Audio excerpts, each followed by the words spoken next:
उस दिन रमजान की 29वीं तारीख थी। घर में अजीब सी खुशी और चहल पहल छाई हुई थी। लोगों को उम्मीद थी कि शाम को चांद जरूर आसमान में दिखाई दे जाएगा।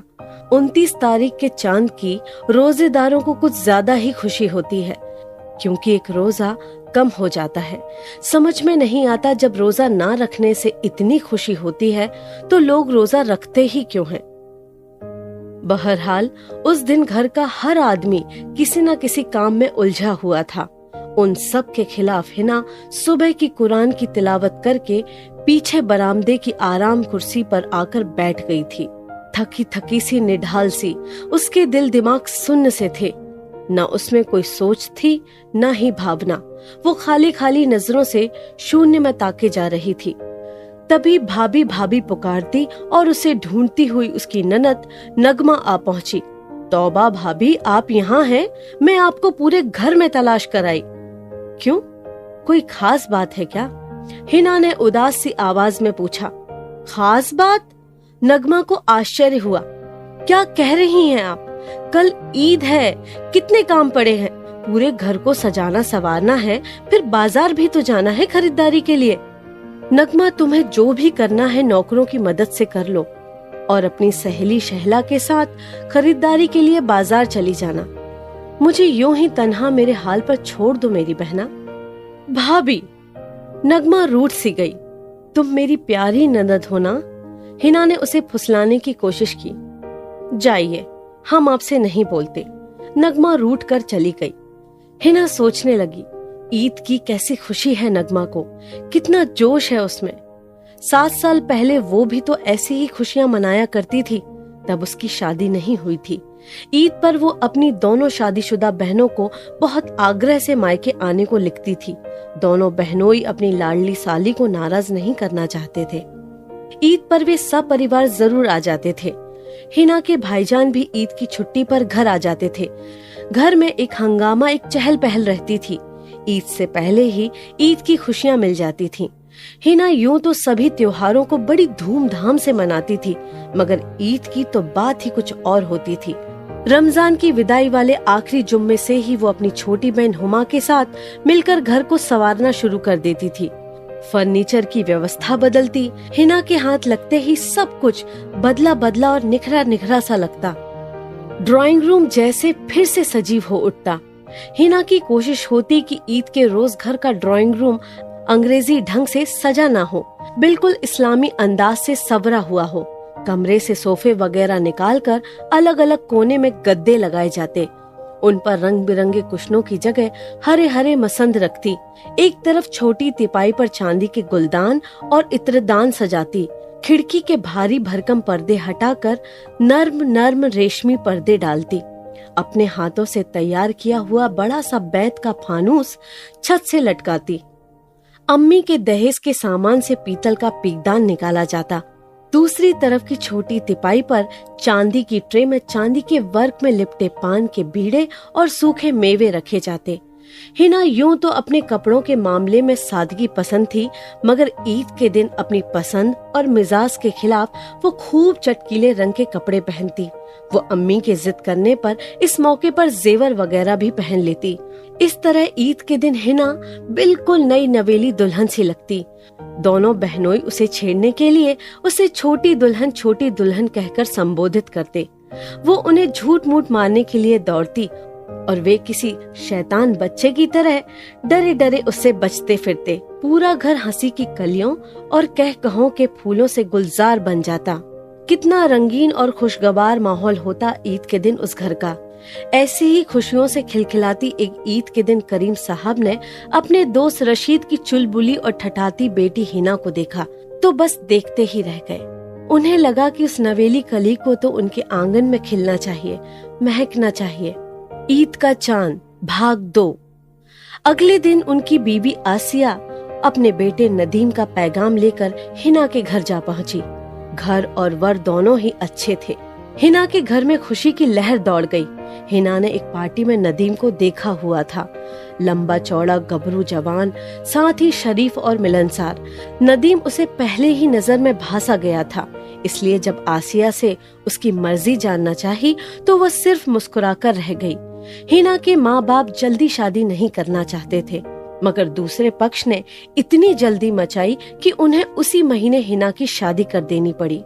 हिना दुख तकलीफ से दूर प्यार मोहब्बत से भरे माहौल में पली बड़ी थी और उसकी ससुराल का माहौल भी कुछ ऐसा ही था। सुख सुविधाओं से भरा खाता पीता घराना, बिल्कुल माँ बाप की तरह जान छिड़कने वाले सास ससुर, सलमा और नगमा जैसी प्यारी प्यारी चाहने वाली नंदें। सलमा उसकी हम उम्र थी, वे दोनों बिल्कुल सहेलियां जैसी घुल मिलकर रहती थीं। उन सबसे अच्छा था नदीम, बेहद प्यारा और टूट कर चाहने वाला। हिना की मामूली तकलीफ पर तड़प उठने वाला। हिना को लगता था कि दुनिया की तमाम खुशियां उसके दामन में सिमट आई थीं। उसने अपनी जिंदगी के जितने सुहाने ख्वाब देखे थे, वे सब के सब पूरे हो रहे थे। किस तरह 3 महीने गुजर गए उसे पता ही नहीं चला। हिना अपनी नई जिंदगी से इतनी संतुष्ट थी कि मायके को लगभग भूल सी गई थी। उस बीच वो केवल एक ही बार मायके गई थी, वो भी कुछ घंटों के लिए। माँ बाप और भाई बहन के लाख रोकने पर भी वो नहीं रुकी। उसे नदीम के बिना सब कुछ फीका फीका सा लगता था।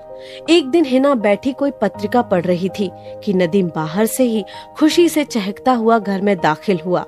उसके हाथ में एक मोटा सा लिफाफा था। बड़े खुश नजर आ रहे हैं, कुछ हमें भी बताएं, हिना ने पूछा। मुबारक हो जाने मन, तुम्हारे घर में आने से बहारें आ गईं। अब तो हर रोजे रोजे ईद है और हर शब है शब बरात। पति के मुंह से तारीफ सुनकर हिना का चेहरा शर्म से सुर्ख हो गया। वो झेप कर बोली, मगर बात क्या हुई? मैंने कोई साल भर पहले सऊदी अरब की एक बड़ी सी फर्म में मैनेजर के पद के लिए आवेदन किया था। मुझे नौकरी तो मिल गई थी, मगर कुछ कारणों से वीजा मिलने में बड़ी परेशानी हो रही थी। मैं तो उम्मीद खो चुका था, लेकिन तुम्हारे आने पर अब ये वीजा भी आ गया है। वीजा आ गया है? हिना की आंखें हैरत से फैल गईं। वो समझ नहीं पाई थी कि उसे खुश होना चाहिए या दुखी। हाँ, वीजा आ गया है और अगले ही महीने मुझे सऊदी अरब जाना है।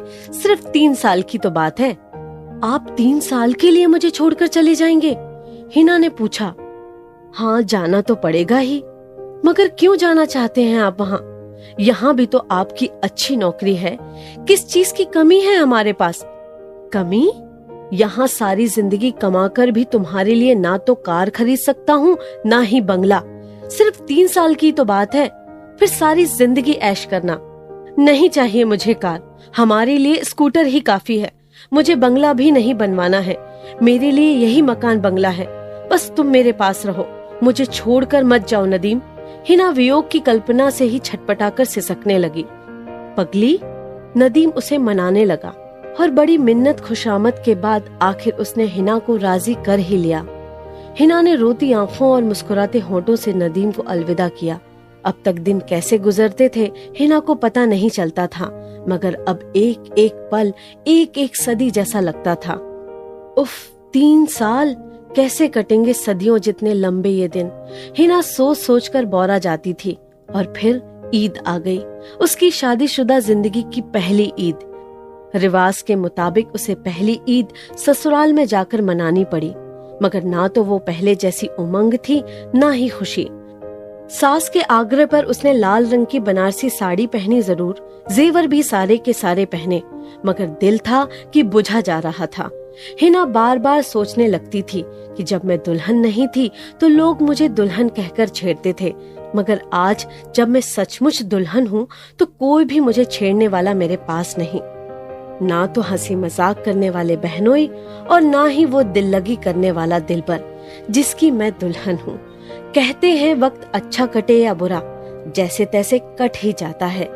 हिना का भी 3 साल का दौर गुजर गया। उसकी शादी के बाद तीसरी ईद आ गई। उस ईद के बाद ही नदीम को आना था। हिना नदीम से मिलने की कल्पना से ही पुलकित हो उठी थी। नदीम का ये वादा था कि वो उसे ईद वाले दिन जरूर याद करेगा। चाहे और दिन याद करे या ना करे। अगर ईद के दिन वो खुद नहीं आएगा तो उसका पैगाम जरूर आएगा। ससुराल वालों ने नदीम के जाने के बाद हिना को पहली बार इतना खुश देखा था।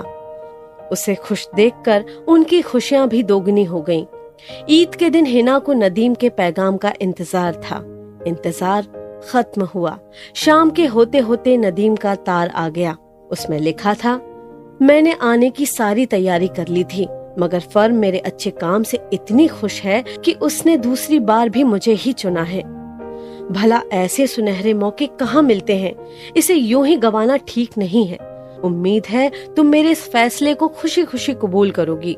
मेरी फर्म यहाँ से काम खत्म करके कनाडा जा रही है। छुट्टियां लेकर कनाडा से भारत आने की कोशिश करूंगा। तुम्हें ईद की बहुत बहुत मुबारकबाद।